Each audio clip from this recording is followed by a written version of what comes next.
Hello दोस्तों, कैसी चल रही है पढ़ाई आप सभी की।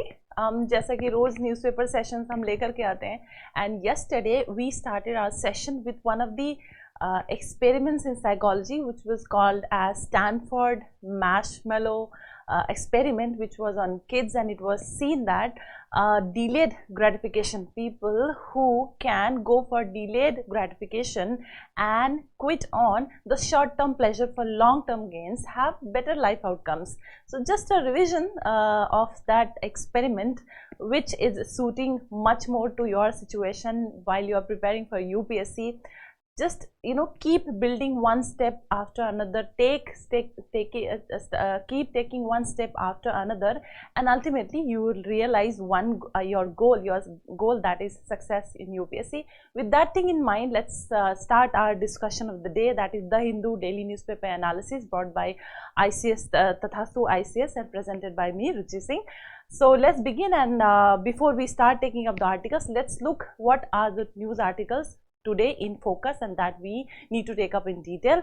So the first article which you need to emphasize is on the very first front page. We have an article, use dictionary meaning of forest, Supreme Court tells Center. So in this we will be looking at Forest Conservation Act 1980 and what was the issue in the Forest Conservation Act 1980, how even till today the definition of forest is still in the dilemma that who defines forest, how forest should be defined. In the second article, Supreme Court flags horse trading after Chandigarh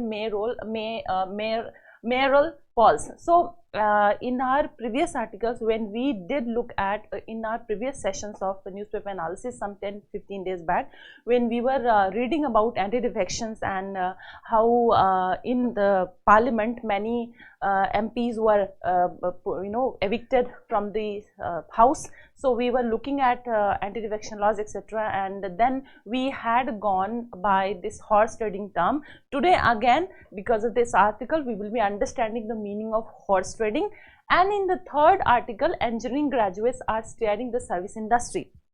So in this article, the writer has talked about that how the core skills which are acquired in engineering are actually being utilized in another sector, that is service sector. That means there is a gap somewhere between skills and the job requirements and the employer's expectation of the skills which the employees should come up, while the engineering graduates are having core competencies in some area but they are being employed in another area. The third, and then how these gaps can be filled, some of the points has been raised by the writer. In the fourth article, Greece gateway to Asia, India's gateway to Europe.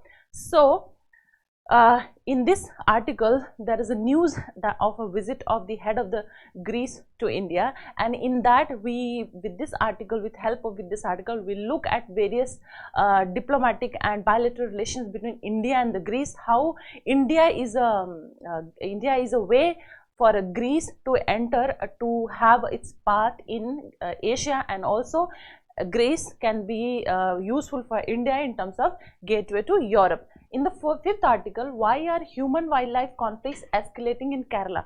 So see, even from the time when we were preparing for UPSC and we were giving mains, etc., so I have been reading this article since then, and this human animal conflict has been in news regularly because of some animal corridors coming up in some forest and the conflict between human and animal, the death of animals because of this traffic on the roads passing through the important forest areas, etc. So this is the 4-5 articles that we will look in detail. Let's begin with the discussion, and as we all know that we always refer the Hindu Delhi edition. With that, let's look at the first article, use dictionary meaning of forest, Supreme Court tells Center. So in this, as I have told,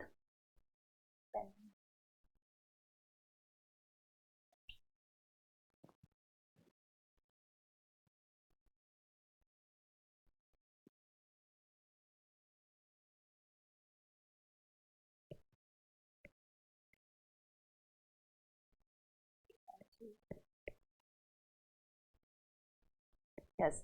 So the first line about use dictionary meaning of forest, Supreme Court tells center. So through this we can understand there is a confusion regarding definition of the forest.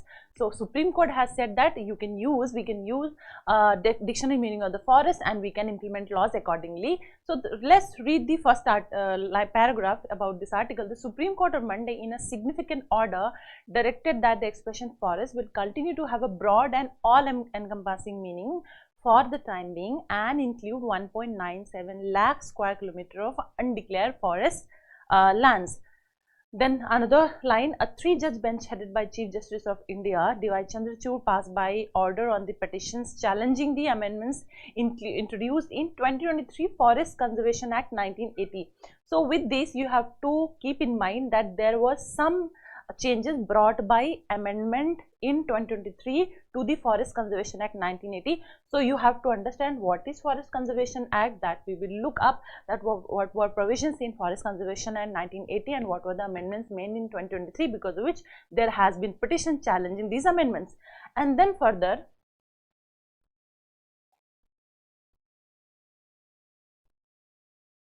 look at this line, the petition had argued that section 1A introduced through amended act had circumscribed or substantially diluted the definition of forest to 2 categories: declared forest and land recorded as forest in government records after 1980. So it has the amendment brought in Forest Conservation Act had substantially diluted the definition of forest itself, and that is in 2 categories. And then look at this line. The all-encompassing dictionary will continue to hold field until the states and union territories prepare a consolidated record of forest land. The Environment Ministry should issue a circular in this regard to states and union territories. The establishment of zoos or safaris must have the final approval of top court. So after this, let's have little detail. Let's look at some content completing this requirement for us with respect to understanding about what all should be read through Forest Conservation Act and what are the requirements for exam perspective. So the first question which you should think of is, do we have a comprehensive legal definition of forest? Let's look about it. Since 2015, the Ministry of Environment, Forest and Climate Change has been considering evolving a legal definition of forest and reportedly prepared drafts as late as 2016. These, however, were never made public. So there are questions about definition of forest. How is a forest defined then? The freedom to define land not already classified as forest by central state records as forest has been prerogative of the states since 1990s and stems from a Supreme Court order called the Godavarman judgment. Godavarman judgment mein Supreme Court has said that it is the prerogative of the state to define the forest. Alright, and then further, Supreme Court judgment expanded the definition of forest to include lands that were already notified by center as a forest that appeared in government records as forest, as well as those that fell in the dictionary definition of the forest. So this is our current stance of Supreme Court. Alright, and then latter clause allows the states to evolve their own criteria and definition tracts of land as forest, and these would then be bounded by forest conservation laws. So states can bring the definitions of the forest, and this definition of the forest will be used or bounded on the forest conservation laws whichever will be brought up, that is Forest Conservation Act 1980 and the amended provisions in Forest Conservation Act 1980. So this much you needed to know. Then further, let's look at further about this issue. Then why it is difficult to have all encompassing definition of forest? Why there is all this confusion about the definition of forest? Why there is a problem in bringing an all encompassing definition of forest? All encompassing definition of forest is difficult for India because country has 16 different kinds of forest. Because India itself has 16 different kinds of forests, that is why it is difficult to bring an all-encompassing definition of the forest. A tract of grassland in one state might qualify in one region as forest but not in another. So a tract of grassland in one state, in that state it might be qualified as a forest but not in another. However, once a state applied the criteria, it couldn't be reversed. The onus on the states to define forest is also significant. So on whose the onus of defining the forest is on the states, as we see. Also saw as is also significant because the states often claim that they are helpless in preventing encroachment because the patch of land in question hadn't been notified as forest. A recent stunt was the felling of trees in Mumbai's Ari colony, which officially isn't classified as forest. So why there is a need of definition of the forest? Why there is a need to define forest properly? Let's look at this aspect. India's definition of forest has been criticized. So who has criticized? It has been criticized by the scientists in the past on the ground that it doesn't provide an accurate picture of the extent of biodiversity in the rich natural forest. And also, a technical assessment at United Nations Framework Convention on Climate Change of India's submission on forest cover has raised concerns about the country's definition of forest, which experts say exaggerates forest cover and inadvertently mass deforestation. So these are the points, some of the aspects which you need to know a little bit in detail about Forest Conservation Act and the problems in defining forest. Why there is a problem in defining forest? Because India has 16 different kinds of forests, and defining and bringing one definition for forest will be a problem because of all these reasons. Who defines forest? Is the prerogative or the onus is on the states to define the forest. So these are the few takeaways which you need to take about this article. Let's understand. Let's look at the second article which needed to be discussed, that is Supreme Court flags horse trading after Chandigarh mayoral polls. So what is horse trading? Though we have seen the meaning of horse trading, but let's again have a look at the meaning of horse trading. So first of all, look at the context. In the event of hung assembly, political parties are involved in horse trading. So when there is a hung assembly, then there is frequent use of horse trading. Then what is horse trading? It is a practice in which the event of hung assembly, some members of one political party deliberately join another party or simply resign. Why do members get involved in horse trading? Because they start expecting, they start making this calculation that this party might come in power, so let me join this party so that I also remain in the party. So this is about horse trading. This amounts to defection. Horse trading amounts to defection under 10th schedule anti-defection law. However, loopholes under the same law are exploited to get away. So there are some loopholes in 10th schedule, that is anti-defection law. Using these loopholes, people do horse trading and they get away from the clutches of anti-defection law itself. So, and not amounting to the anti-defection itself. They are horse trading, not amounting to anti-defection itself. That's how they get away from such activity, and they also engage, members also engage in horse trading activity without caring much about anti-defection law. So this is anti-defection.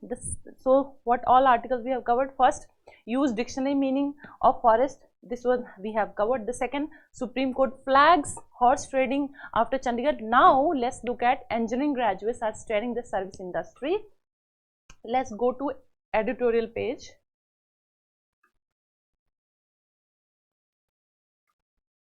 Right, engineering graduates are steering the service industry. So what is the first line? Let's look at the first line. In rapidly evolving global economy, the service sector has emerged as a significant player, contributing 53% of India's gross value added versus the 28% of industry sector. This dominance of services is also evident in employment distribution. So service sector is the one who greatly dominates to the share of the gross value added of the country, and also service sector is the one who provides maximum employment, that is 31% of employment is generated in the service sector versus 25% in the industry. So it's just the 25% industry, service sector contributes to 31% of the employment generated. Next line which you need to remember and read is, further, for each of these sectors, India is also offshore hub, delivering these services for this entire world through captive and third party shared services and global business services. So not just in the country, but India is the greatest supplier, one of the greatest supplier of this service provider to the world also. Then the author is trying to make a point that there is a shift in nature of the jobs. What is that and why it is that? Why there is a shift in nature of the job? Read this line. It is not surprising to find a number of engineering graduates in India steering towards the service sector. not merely due to an ideal alignment of skills and job demand, but propelled by the dynamic and burgeoning nature of service-oriented opportunities and lack of relevant jobs for their skills in their core sector. So the writer is now making a point that engineering graduates are not opting for their core sector, the sector where their skills might be used in much better way. Why they are doing it? Because the jobs are not available in their core sector industry. That is why they are switching to service sector, because service sector is providing a lot of opportunity for employment. This reason second, which the writer is trying to make a point, is that why there is a shift of engineering graduate towards service sector despite the misalignment in the skills and the job requirement. The second reason says that this shift highlights a nuanced reality. Engineers are increasingly finding employment not solely based on precise match of skills, but due to adaptability and problem solving mindset including their education. So first point was that why engineering graduates are more attractive towards service sector, because there is more job opportunities. Now second point which the article is trying to make is that engineering graduates are being absorbed more in service sector because in their education regime, in their curriculum, the skills matching the employment were not provided itself. So the education which they got during their graduation was not properly designed. It was not designed in such a way which provided a competent skills to be absorbed in their core sector industry. The third point, or yes, the third point it's the writer is making is critical thinking, problem solving, creativity, innovation, dealing with ambiguity, adaptability and flexibility are some of the most relevant skills required to succeed in these modern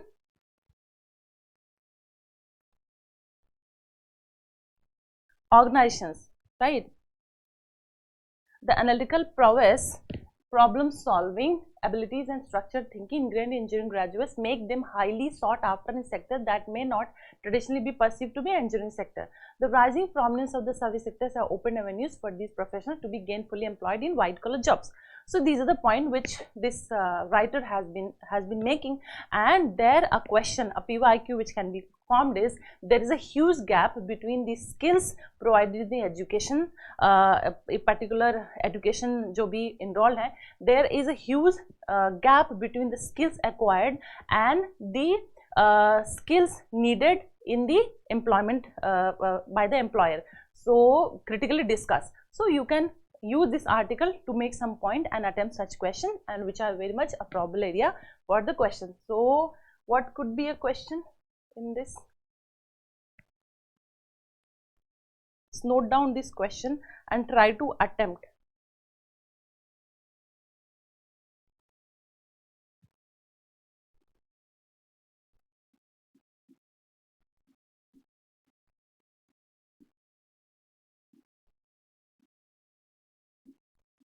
There is a huge gap between acquired skills and skills needed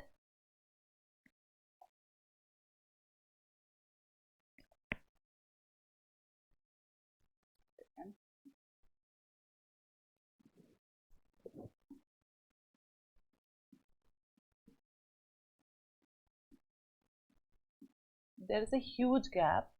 Please note down this question. There is a huge gap between the acquired skills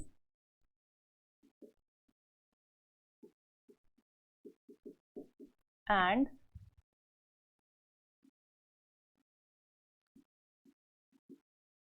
skills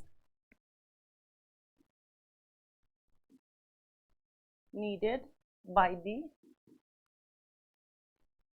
employer in various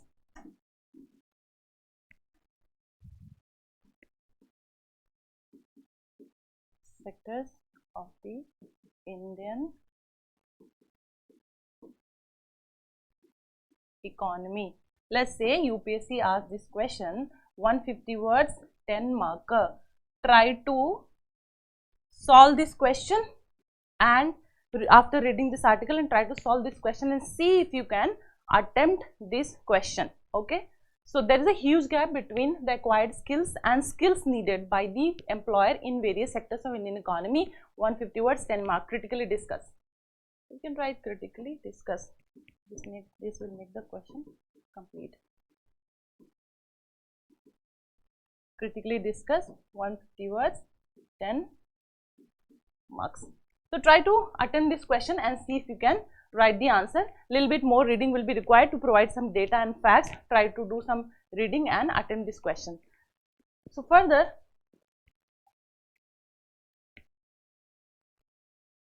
let's go to another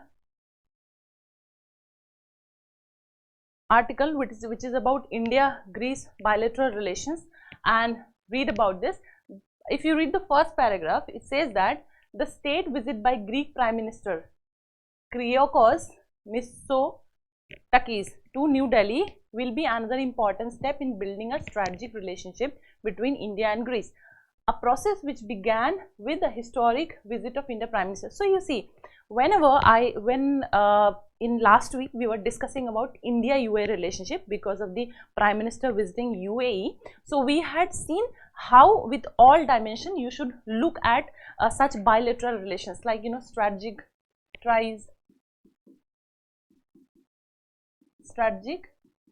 ties, various defense deals, right? And also if there is any economic deals, FTA, etc., or, you know, if it is about Middle East, look at oil and energy sector cooperation. So these are the areas where you can, you know, look at the bilateral relations from these focus areas. That is what we had discussed. So let's look at some of the points which you need to look at while reading about bilateral relations between India and Greece. So what is the context? The context is that there is a state visit by Greek Prime Minister. You know, do pronounce as you want to, because I'm also not a Greece person. I don't know how to pronounce the name properly, but you can write Kyriakos Mitsotakis to New Delhi will be another important step in building a strategic relation between India and the Greece, a process which began with the historic visit of India Prime Minister Narendra Modi to Greece in August 2023. What is it about? Ahead of the visit of Mr. Mitsotakis told that he is determined to deepen bilateral ties and cooperation in many fields, adding that India will find a better gateway to Europe. So Greece is a gateway for India to Europe, and Greece and India is a gateway for Greece towards Asia. The importance, security and stability. So as we said, you have to think on security line. What are the cooperation in terms of security and stability? Greece and India are many ways prisoners of the geography. So if you look at the geography of Greece, try to look at map and find out the location of Greece and how, you know, it is connected with India and Asia and how it is connected with Europe. Then you can see that they are located in the areas strategically important to the global system, but are areas that are at the same time geopolitically volatile. So the location of India and Greece is such that these areas are quite geopolitically volatile, where a lot of conflicts, be it economic, be it security, be it political, is happening. So there is an importance of security and stability in the region, which India and Greece coming together can work on. So as recent events in the Red Sea, we have seen that there has been attack in this Red Sea route, because of which it has impacted Indian economy hugely, the trade between India and Europe hugely. So shown the security, stability and the prosperity of the East Mediterranean Sea region. So again, East Mediterranean Sea region becomes important. Please open your map and look at East Mediterranean Sea region and the countries which are connected with East Mediterranean Sea. How Greece, what is the location of Greece, what is the location of India, and just try to make some connection between the 2 and 3. Where Greece is situated is vitally dependent on the security,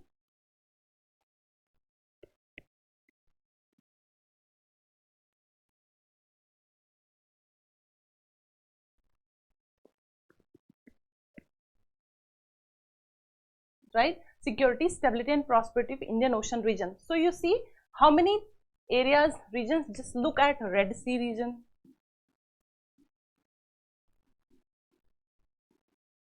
let's look at Mediterranean region. You have to also look at Indian Ocean region, and then while you are looking at in your map all these regions, try to locate Greece, India, the connect between Greece and India, then see how Red Sea and India are connected. All these things, all these points you have to look at in your map. Further, let's read cooperation at various levels. What are the cooperation areas between India and India and Greece? Indian Navy and Indian Air Force, that you have to look. A mid-sized Indian shipping company has already opened a brokerage firm in Athens and looks to become a key player in the transatlantic shipping market. And the idea of constructing India, Middle East, Europe Economic Corridor (IMEEC) is gaining in salience.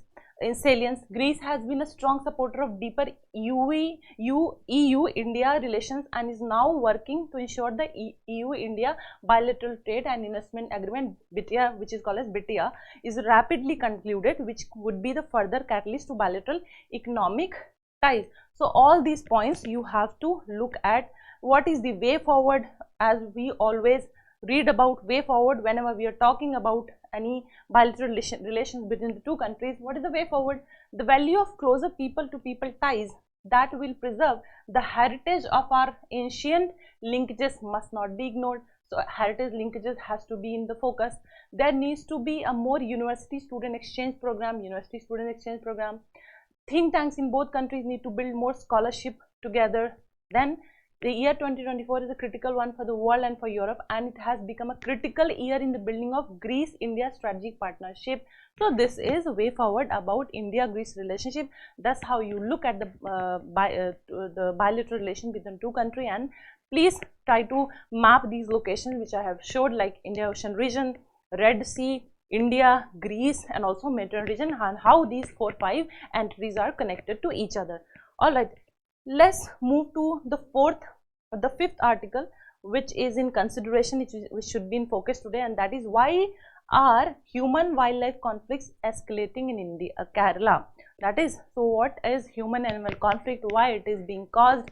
So even the article, if you look at the article, even if you look at the article is in such a format only where question has been mentioned and then the answer has been deconstructed in various manner. How is human-animal conflict connected to ASZ norm? What is the scale of human-animal conflict in the state, that is Kerala? What are the reasons for the increasing human-wildlife conflict? So in this manner only, let's look at one of the practice question, and you try to solve that question. Let's say I give you a question on human-animal conflict.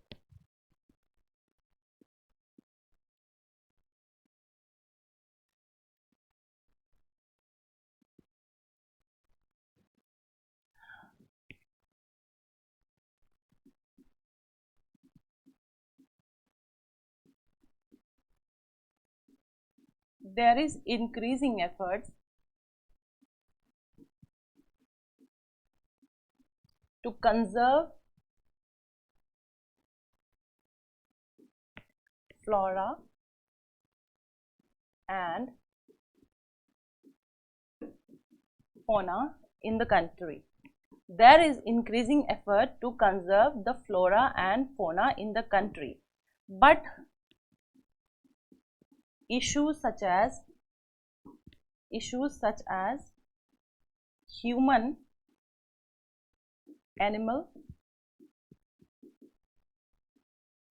conflict remains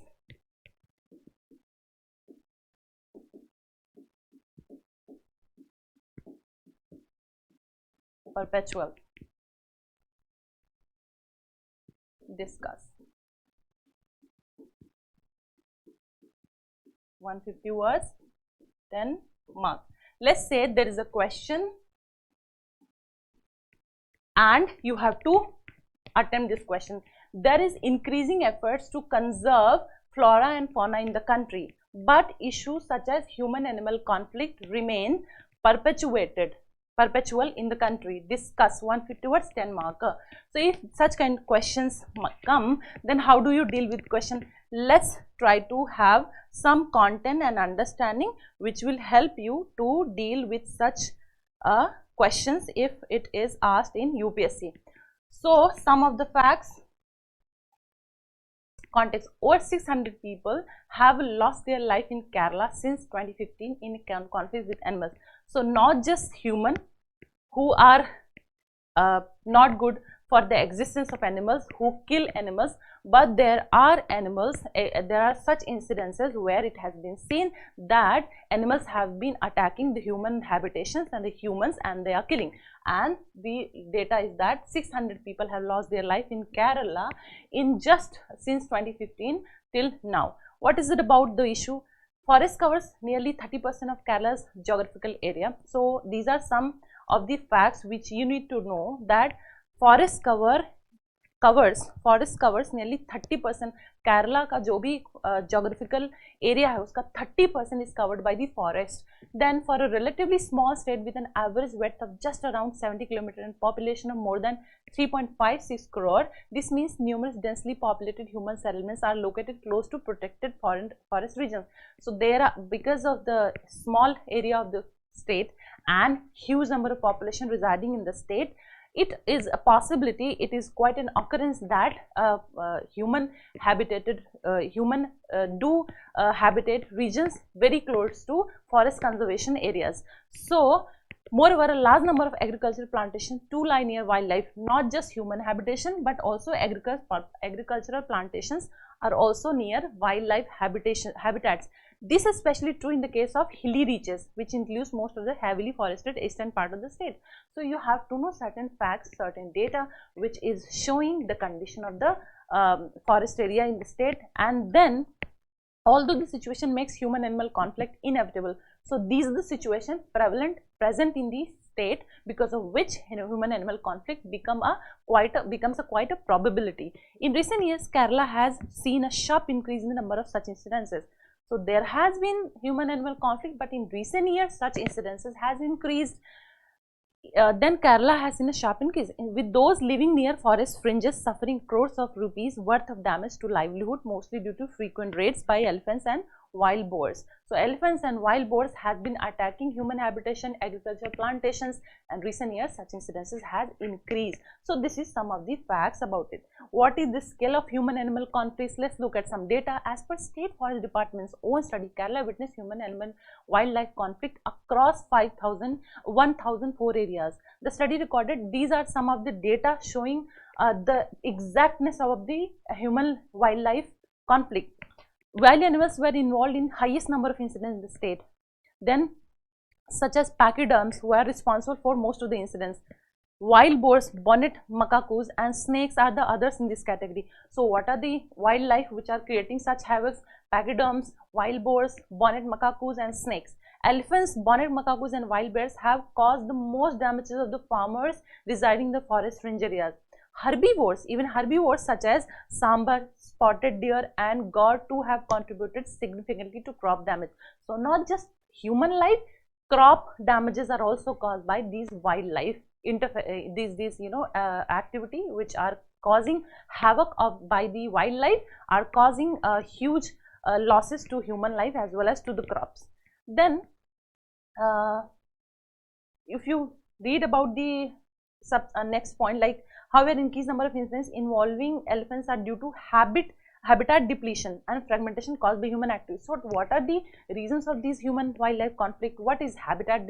One is habitat destruction. That is very much factual information, and this is very much found in the even your static portion. If you read about human animal conflict, human wildlife conflict, if you read about it, so one of the causes is which is quoted is the destruction of the habitat. Further, monoculture species such as eucalyptus and acacia has also adversely affected plant biodiversity. So plant diversity has been affected due to monoculture. Monoculture means sowing and reaping just one crop at a time. The proposed solutions, what are the proposed solutions? If you look at this, elephant-proof trenches and solar power fences are widely used in Kerala, and they are considered largely effective provided they are properly maintained. So elephant-proof trenches and solar power, one solution. And then another solution, Forest Department recommends hanging power fences that will be out of reach of elephants. Next, a part of state government's new eco-restoration policy, the Forest Department is aiming to plant suitable indigenous plants, wild mango, wild gooseberry and wild jackfruits in the forest to ensure wild animals food security and dissuade them from entering agriculture. So most of the time, why do these animals enter into the crop or the agriculture plantation? Because their food is no more present in the forest. So what the Forest Department as a solution has proposed is to plant the wild form of some fruits, and so that animals do get their fruit, do get their food, and they do not enter into human agriculture plantation and attack their food crops.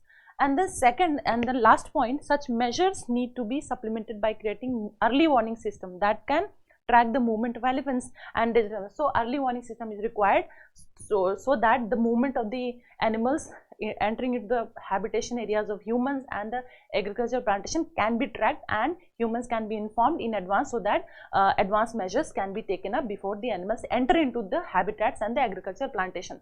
So these are the some of the solution which has been proposed and can be worked. Last point, look, the other options include capturing and neutering the boars or relocating them to forests where there are predators like tigers and leopards. So it's saying that the boars etc. which are harmful to the agricultural crop, they should be moved to the forest areas where there are bigger predators like lions and tigers who predate on the boars, and they will also get food. In turn, the lions and tigers also will get food, and our food per se, our food, the human food, will be protected from the boars, the wild boars. Then what is the way forward? These are some of the steps taken, some of the proposals, but what is the way forward in such kind of issues? You have to look at the way forward. Setting up a ESZ has been suggested by conservationists, retired forest departments, officials and scientists as a way to reduce human-wildlife conflicts. However, in a state that is densely populated with severe land scarcity and a significant number of people living close to wildlife habitation, this would be difficult to implement. So one of the way forward has been mentioned, also difficulty has been mentioned. That's how you deal with such issues in your general studies and in current affairs. So this is all about today's The Hindu newspaper analysis. I hope you are continuously following your newspaper regime every day without fail. Read your newspaper, connect it with the main syllabus, and try to think various kinds of questions which can be formed from that article. You can take help from Tathastu-ICS DNA analysis, and we do provide some questions which are expected to come from that particular article. So this is all about today. Happy reading. Tathastu.